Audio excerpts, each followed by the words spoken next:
Olá, você que se conectou aqui no Conexão Direta, no Vida Moderna, no programa Tecnologia Automotiva. E eu vou bater um papo agora com o Flávio Xandó, ali da região da Berrini, como toda semana. Tudo bem, Xandó? Oi, Guido, tudo bem com você? Que bom estar de volta aqui para a gente bater o nosso papo. Pois é, vamos bater um papo hoje. E o papo hoje vai ser basicamente sobre Fórmula 1, porque o campeonato acabou de estrear, né? Já teve uma corrida, a segunda corrida vai ter agora. E o Flávio falou: Guido, vamos falar de Fórmula 1, que eu tenho várias histórias, vários comentários aí, vamos bater um papo sobre isso. Então vamos bater um papo sobre isso, Xandó, mas você tem alguma coisa que você quer falar antes da gente entrar nessa conversa? Eu tenho, Guido, olha que coisa, né? Como a gente está toda hora lendo uma coisa aqui, lendo uma coisa ali, e eu estou sempre muito ligado nas curiosidades, né? Sim. E aí eu vou te fazer uma pergunta. Você por acaso sabe o motivo dos carros trafegarem do lado direito, no lado direito aqui no Brasil, em muitos países do mundo, e no lado esquerdo, como na Inglaterra e países da Comunidade Britânica?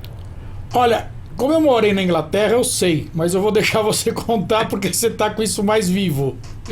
Não, então, assim, a história que eu tive acesso, e se você tem a sua versão, você me confirma, que isso vem da época das carruagens, né? Carruagens e a época que não existiam automóveis, da época das carruagens e da época do que se andava a cavalo nas ruas. E que na Inglaterra era uma confusão, cada um ia de um lado e obviamente isso causava confusão.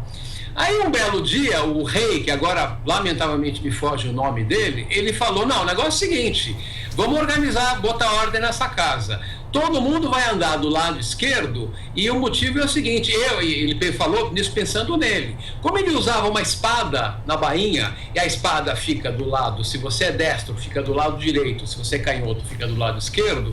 Se eu ando do lado esquerdo da rua, a minha bainha da espada fica do lado de dentro da rua. Então eu sou menos sujeito a alguém que está na calçada ir lá e tentar mexer na minha arma. E, por outro lado, na França, mais ou menos na mesma época, foi o próprio Napoleão que, por ser canhoto, estabeleceu a regra oposta. Ou seja, por ser canhoto, a bainha dele ficava do lado esquerdo, então era mais seguro trafegar no lado direito na rua. Então, segundo essa ótica, segundo essa história, os ingleses, já que há cerca de 85 pessoas destras no mundo, os ingleses estão certos. Exatamente. Então, a história que eu sei é mais ou menos parecida, mas é um pouco mais romântica, que é o seguinte. Era para defesa mesmo, defesa da rua, né? Defesa das casas e tudo mais. Por exemplo, não fazia sentido um guarda andar a cavalo para patrulhar uma rua tendo a bainha do lado esquerdo, sendo que o ataque viria da rua, né? Para atacar algum palácio, alguma coisa. Então, ele andando na mão contrária, ele já puxava e já defendia do lado que viesse o ataque. É isso, basicamente. Bom, essencialmente tem a ver exatamente com o que é interessante. As nossas histórias têm em comum é a parte da arma, né? Da arma branca, da espada, né? Exatamente. Bom, mas enfim, mas aí eu sempre achei que os ingleses eram caras esquisitos, mas já que foi baseado na regra de um destro e todo o resto do mundo, Napoleão, que era canhoto, acho que não são eles que deveriam mudar, acho que somos nós, né? Se bem que ninguém mais usa espada hoje, né? Exatamente. Exatamente. Espada já era. O tiro, a bala perdida vem de qualquer lado, legal. Vem de qualquer lado. Não tem jeito. Fala. Não tem jeito. Não tem jeito. Então, mas entrando no nosso assunto da semana, por que eu quis falar de Fórmula 1, né? Primeiro que eu sou um apaixonado pelo assunto, acompanho há muito tempo, como você bem comentou, recentemente começou o campeonato de 2015, e eu fiz aí um exercício de lembrar de um monte de fatos ligados à tecnologia automotiva ou não, e que tem a ver, para tentar compartilhar aqui, dividir com os nossos ouvintes, nossos espectadores. Você acompanha a Fórmula 1 há muito tempo, Guido? Acompanho, viu? Acompanho. Desde quando você se lembra de você... Cara, não sei, desde pequeno. Quer dizer, pequeno você não acompanhava, na década de 70 você não acompanhava, porque não tinha transmissão ao vivo, né? Mas eu lembro de ficar ligadão já com uns 12 anos, 13, na década de 60 ainda. Então, na verdade, o que eu me lembro é um pouco depois. Eu me lembro, que você bem disse, não havia transmissão pela televisão, mas havia transmissão ao vivo pelo rádio. Exatamente. E eu me lembro, eu ganhei, quando eu fiz os meus 10 anos de idade, eu ganhei da minha avó um radinho de pilha. Sim. E eu ficava nas manhãs de domingo, ouvindo a corrida na cama pelo radinho. Eu me lembro de todas as corridas do título do Emerson em 72. E era com o Barão, né? Com o Fittipaldi, pai do Emerson. O pai dele, exatamente. Ele era da Jovem Pan por muitos anos na rua. Então, assim, eu acompanho desde essa época, né? E aí a gente viu muitas coisas ou estranhas, ou muitas coisas esquisitas, muitas histórias, né? Até mesmo dizem, né, que o brasileiro ficou muito mal acostumado, né, com a sucessão de sucessos, né, que a gente teve. Foi ali numa tacada só, Emerson, Piquet e Senna, a gente ficou achando que era fácil, né? Exatamente. Eles faziam fácil, né? Pois é, faziam parecer fácil. O Stewart, um dia perguntaram para o Stewart, o Jack Stewart, né, tricampeão mundial, escocês, ele falou que devia ter alguma coisa na água que os brasileiros bebiam. Você lembra dessa história? Lembro. Agora, as tecnologias da Fórmula 1, muitas delas vieram para a rua e muitas não vieram, né? Então, olha, tem fatos dos mais diferentes tipos. Tem tecnologia que nasceu na Fórmula 1, veio para a rua e foi proibida na Fórmula 1. E tem aquelas que ficaram, né? Assim, só resgatando um pouco, você falou que ainda acompanhou um pouquinho do final dos anos 60. Com certeza o que eu vou falar você não deve ter visto, mas foi nos anos 60 que foram introduzidos os aerofólios na Fórmula 1. Que até então eram charutinhos, né? Então, eram charutinhos. Eu lembro disso porque... por fotos de jornais, tudo, porque tinha um cara lá na escola que desenhava bem pra caramba, e ele desenhava os carros em perspectiva de Fórmula 1 e o aerofólio enorme, que era grandão, lembra? Que era enorme, não era colado no carro. Não, então, eram umas coisas, a gente olhando hoje parece bizarro, né? Parece uma tábua de passar roupa em cima do carro. Exatamente. Assim, inclusive com a altura das pernas. Então, mas só para você ter uma ideia como as coisas vão e vêm, hoje em dia, há quem questione, você sabe que hoje em dia existe um recurso na Fórmula 1 que é você abrir o aerofólio traseiro para você tirar o arrasto, né, e ganhar velocidade em reta. Sabe que isso só foi feito nos anos 60? Foi feito, mas foi feito de uma maneira tosca, de tal forma que, não raramente, o aerofólio voava longe. Sim. E os caras viravam uma flecha sem pena. Porque não era projetado, né? Eles não tinham túnel de vento já nessa época? Não tinha, né? Não, imagina. Imagina, então, aí que entra as histórias. A gente estava falando de tecnologias que vieram para a rua. Eu vou dar um exemplo para você, exatamente daquilo que eu falei, que veio e foi proibido. Quando eu falo o termo Williams do outro planeta, o que você se lembra? Você lembra Williams de outro planeta? Williams do outro planeta. Quem batizou, vou dar uma dica, quem batizou esse termo foi o Senna. Não lembro.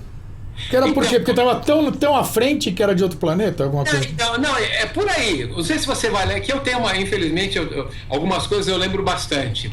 Quando, ainda na fase áurea do Senna, a Williams experimentou uma ascensão muito grande, foi quando ela fez aquele carro com controle de tração, suspensão ativa, controle de troca de marcha automático, e que o Mansell ganhou o campeonato de 92 com 6 provas de antecedência, e no ano seguinte o Prost pegou aquele carro e ganhou também.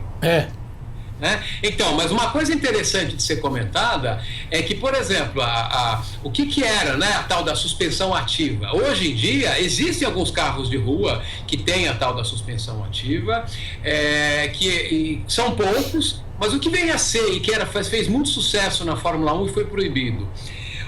Hoje em dia, o que regula a altura dos carros, via de regra, são molas e amortecedores, correto? Sim.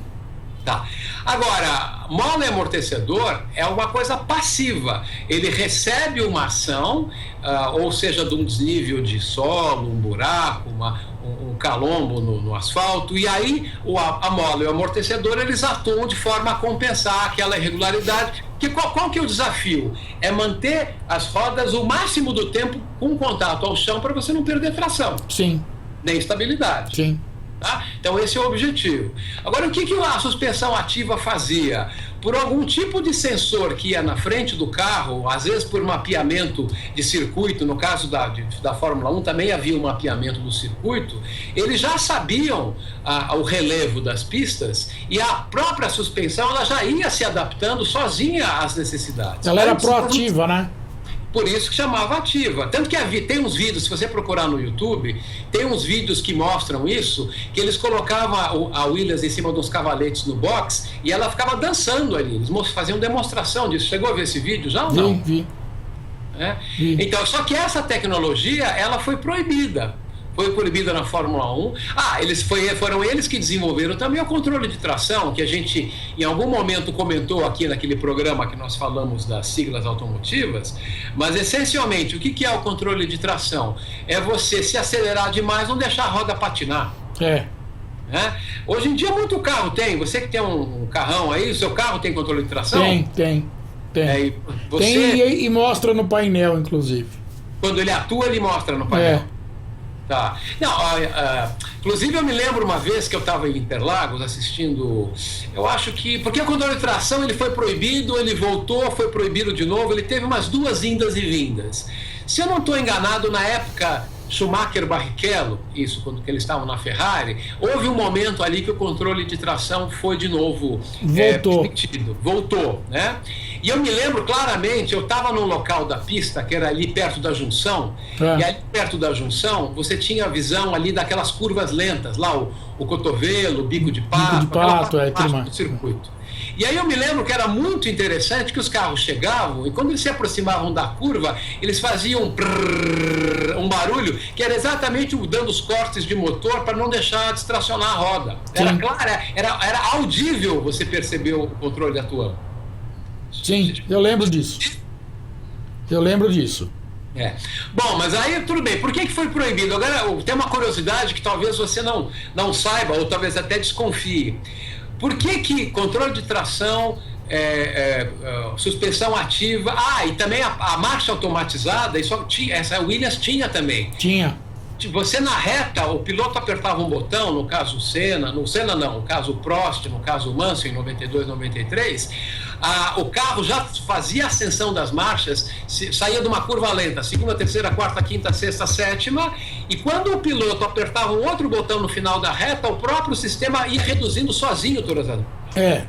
Era um auxílio. Um auxílio tanto, ou seja, você com o carro fazendo isso sozinho para você tem que se concentrar muito mais na trajetória, né?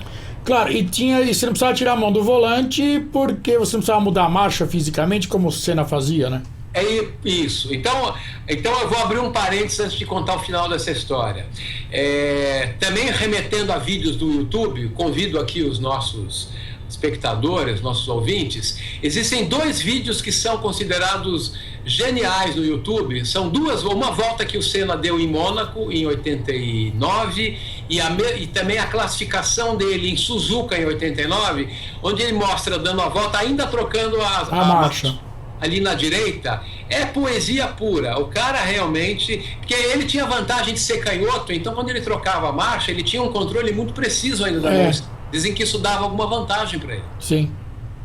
Mas é poesia pura. Então, assim, essa parte toda depois veio a marcha com a borboleta, que até a gente já contou a história aqui das luvas, do Mansell e tal, né? Mas por que foi proibido isso tudo, né?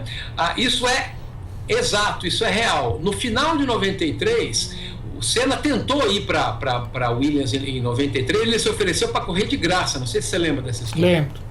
Não, para ir eu corro de graça. Ele já era rico, nadando em dinheiro e tal. Inclusive no ano anterior, em 92, ele não tinha contrato com a McLaren. Ele se recusou a assinar porque ele achou que o carro era ruim, o carro era uma cadeira elétrica mesmo. Ele ganhava por corrida. O Ron Dennis falava, vamos correr a próxima, vamos, $1,5 milhão. Tá, ele ia renovando corrida por corrida. Mas aí ele se ofereceu para correr de graça em 93, não conseguiu. Quando ele assinou com a Williams, no final de 93, que o Prost foi campeão também com essa Williams do outro planeta, 2 horas depois que ele assinou o contrato, o então presidente da FIA, o Jean-Marie Balestre, que era um bandido, ele mandou proibir tudo. Não pode suspensão ativa, não pode controle de tração, não pode marcha automatizada. de uma certa forma, o que ele pensou? Bom, o Senna era um cara diferenciado. Se bota o Senna nesse carro, o que vai acontecer? Pois é. Vai entrar em risco a Fórmula 1. Não, então, ele podia ganhar, na época tinha 15 provas, se corria o risco de ganhar 15 de 15. Sei lá, McLaren de 88, ele e o Prost ganharam 14 provas das 15. Pois é. Né? Então, enfim, bom, aí a gente conhece a história, né? O carro, a Williams teve que fazer um carro de novo todo mecânico, o carro arisco para chuchu, eles tentaram ganhar tudo que podiam ali, ganharam até na espessura da barra de direção, e a história veio o que veio, foi isso que aconteceu, né? Mas essa história de suspensão, né? Uma coisa que de arrasto, de estabilidade, existe uma coisa na Fórmula 1 que vem para a rua, que é o que o pessoal chama do grip mecânico, grip aerodinâmico, né? Eu queria até comentar um pouquinho sobre isso. Geralmente carro de rua, basta um pneu bem dimensionado que ele dá a estabilidade necessária, a não ser um esportivo, que aí você tem carro você tem que ter aerofólio, tem carro que o aerofólio fica escondido, levanta numa certa velocidade, não é isso? Então, mas voltando um pouco atrás, né? Se você se lembrar um pouco da final da década de 70, começo da década de 80, você tinha ali veio uma revolução que foi o carro asa. Você lembra do carro asa? Lembro. O carro asa era um conceito genial, que era você ter a parte de baixo. Vamos contar essa história, porque a nossa audiência, eu acho que vai dos 8 aos 80, não é isso, Guido? Vai. Então, o carro asa era um carro que ele tinha na parte de baixo um perfil que ele imitava uma asa de avião, só que era um perfil ao contrário, de tal maneira que o avião, quando o ar passa, o fluxo de ar embaixo e em cima gera uma pressão que leva o avião para cima, mantém ele voando. Era ao contrário, então ele chupava o carro para baixo. Né? E isso tinha uma força tal, eu não sei se isso, talvez se você puxar um pouco pela memória, isso era tão intenso que os carros tinham asas dianteira e traseira mínimas, que praticamente não precisava. Outro dia eu vi uma foto linda de uma Brabham do Piquet, acho que de 81 ou de 82, as asinhas eram 2 bigodinhos do lado. Era bem pequenininho. Eram 2 pendrive assim, ó. Quase que 2 pendrive um do lado do outro. Por quê? Porque a força de sucção era tão grande, mas tão grande, que dizem que na época o carro seria capaz de andar de ponta cabeça num túnel. Você ouviu falar essa comparação? Eu vi, claro. Era possível, sim. Teoricamente, né? Então, só que assim, hoje em dia tentaram usar esse conceito em carro de rua e não conseguiram por 2 motivos. Até tem carros que tiveram isso, existiram carros que tiveram esse conceito. Por 2 motivos. Primeiro, esses carros asa, eles tinham que ter as mini saias no lado. O que eram essas mini saias? Era uma superfície flexível, móvel, que ia arrastando no chão, porque para tentar canalizar o ar embaixo do carro. Sem canalizar o ar embaixo do carro, você perdia muito desse efeito aerodinâmico. Isso. Agora, um carro de rua com essa mini saia é uma coisa esquisita, não só do ponto de vista estético, mas também você, para ter um efeito razoável, né, do efeito asa, o carro asa, você precisaria estar andando a 200 km por hora, e não é toda hora que você está pelo menos 200 km por hora. E além disso, iria aumentar o arrasto e, por consequência, o consumo de combustível, né? Então, ia aumentar o arrasto, enfim, e não seria, e além de ser esquisito. Se você, eu me lembrei agora, eu por acaso falei de Piquet, falei de Brabham. É engraçado como a Fórmula 1 mudou, né? Como as regras hoje são super rígidas, super definidas, né? Há quem diga que um contrato de piloto com uma equipe de Fórmula 1 hoje em dia é quase do tamanho de uma lista telefônica daquela. E isso sem falar nas próprias regras para construir os carros, né? Mas por que eu estou falando isso? Hoje em dia, o Bernie Eccleston não baixou uma norma aqui, começo desse ano, que piloto não pode mais mudar o capacete. Você viu essa? Sim. Quer dizer, o que isso tem a ver com com a corrida. Mas por que eu estou contando essa história? Porque nessa época aí que a gente viveu, 70, 80, 90, dos 2000 para frente a coisa foi ficando mais amarrada. Os projetistas e até os pilotos, eles eram muito espertos no sentido de achar brechas do regulamento. E tem milhões de histórias em relação a isso. Você lembra que os caras aprontavam umas boas com o regulamento? Lembro. Vou te contar uma história... 30 segundos aqui. O carro em 80 e fumacinha, inventaram o tanque d'água no carro. Não sei se você lembra dessa história. Lembro também. Então, essa história é sensacional. O regulamento dizia: o carro no final da corrida ele tem que ser pesado. E para ser pesado, você pode repor os líquidos que precisam para o carro, fluido de freio, fluido do radiador, só não punha gasolina. Então, o Gordon Murray, que era o projetista da Brabham, junto com o Piquet era um safo danado, juntos eles bolaram o seguinte: vamos colocar nas laterais do carro, em cada lado do carro, um tanque com capacidade de 20 a 25 litros de água, que a gente vai dizer que é para resfriar o freio. Bom, o que acontecia? O carro saía com 50 quilos a mais. E aí, na volta de apresentação, o Piquet apertava um botãozinho ali dentro e o carro ia, com perdão da expressão, urinando ao longo da pista até esvaziar aqueles tanques. E na hora da largada, ele estava com 50 quilos a menos. Sim. Imaginou o efeito de um carro com 50 quilos a menos? Hoje em dia dizem, né, que a cada 10 quilos dá não sei quantos décimos. Pois imagina naquela época. Depois, então, aí eles começaram a ganhar corrida atrás de corrida, até que um dia alguém se tocou. Aí só que como o regulamento não previa nada contra isso, eles pura e simplesmente proibiram, daqui para frente não pode mais, eles não puderam caçar. É aquela história, né? São as filigranas, você pega ali as brechas do regulamento. Que não deixa de ser tecnologia também. Não, então, de toda forma, isso foi só um exemplo. Tem, assim, a gente podia contar mais uma dúzia dessas histórias aqui, mas nem então, sempre. Eu acho o seguinte, eu acho que a gente vai voltar nisso outro dia, porque falta falar do volante, né, cara? Só o volante dá quase um programa inteiro, né? Não, então, o volante, você vê, recentemente eu vi o carro do Emerson, que ele correu. O volante era o volante, era os raios. Não tinha nada. Acabou. E gradativamente, se você pegar o volante de hoje em dia, caramba, ali você tem, olha, sem brincadeira, por baixo, você deve ter uns 40 botões ali. Por aí, mais o painel. Então, e curioso que se você prestar atenção nas corridas de hoje, né, de 2015, você vai ver que tem carro que o painel é dentro do volante. É dentro do volante. Carro que o painel é em cima, é no próprio console, no cockpit. Eles fizeram essa diferenciação. E o que eu acho que é, de certa maneira, uma maldade, e aí agora a gente vai juntar essa história com uma outra história bacana. Você lembra que a partir de um certo tempo, os carros de Fórmula 1 têm telemetria? Tem, viu? Assim como o carro de rua também tem. Também tem. O carro que você chega na concessionária, o cara pluga o cabinho lá no conector do motor, o cara tem a história do teu carro ali. Sim. Você subiu de rotação mais do que devia, se que regime você andou. Então, assim, a telemetria no carro de rua, a gente acha que é só de carro de corrida, não é não, tá lá. Né? Agora, o que acontece? Hoje, por que esses volantes têm tanto botão? Porque houve um momento na Fórmula 1 que a telemetria era bidirecional. O que eu quero dizer com isso? Hoje em dia, você só pode receber dados do carro para o box. E o box acumular tudo isso. Eu conversei uma vez com o cara de TI da Ferrari, o tal de Dieter Gundel, faz uns 8 anos isso. E ele, na época, há 8 anos, eles acumulavam por corrida 5 gigabytes de informação essencialmente numérica, não é foto. Sim. Só número. 5 GB de número é bastante.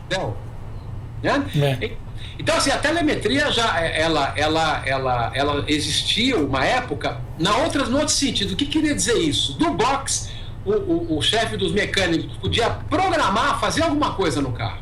Isso, na corrida.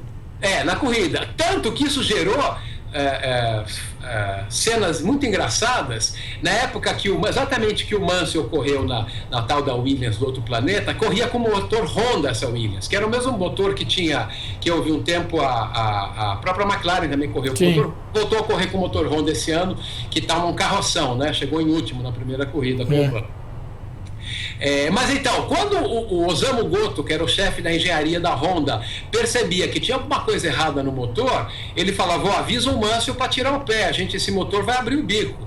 Pô, você acha que o Mansell... Imagina. Não, ele ia tirar o pé. Imagina. Imagina. Então ele continuava socando o pau. Aí o Osamu Goto, ele tinha uma chave que ficava pendurada no pescoço dele. Ele falava uma vez, Mansell, tira o pé, Mansell, tira o pé, Mansell, tira o pé. Ele ia num painel, virava a chave e o carro cortava o motor do carro. Bom, o Mansell xingava tudo, né? Mas isso é só um exemplo. Mas eles eram capazes de fazer ajustes finos. Exatamente, que é proibido hoje. Então, por isso que o carro tem tanto botão.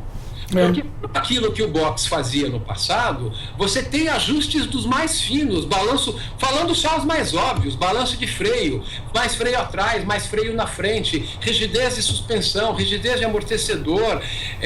Você vê, o próprio Schumacher foi um cara que se deu muito bem, né? Claro, ele era um piloto de um nível elevadíssimo, mas ele se deu muito bem com essa eletrônica. Sim. Ele era um cara que conseguia, como ninguém, usar mais do que os outros pilotos. Ele era orientado, você usa o botão assim, assim, assim. Ele ia além, ele conseguia usar mais em benefício. Ele percebia que ele conseguia manobrar aquilo no carro de forma a tirar mais desempenho. Então isso é um mérito que ninguém tira dele. Exatamente.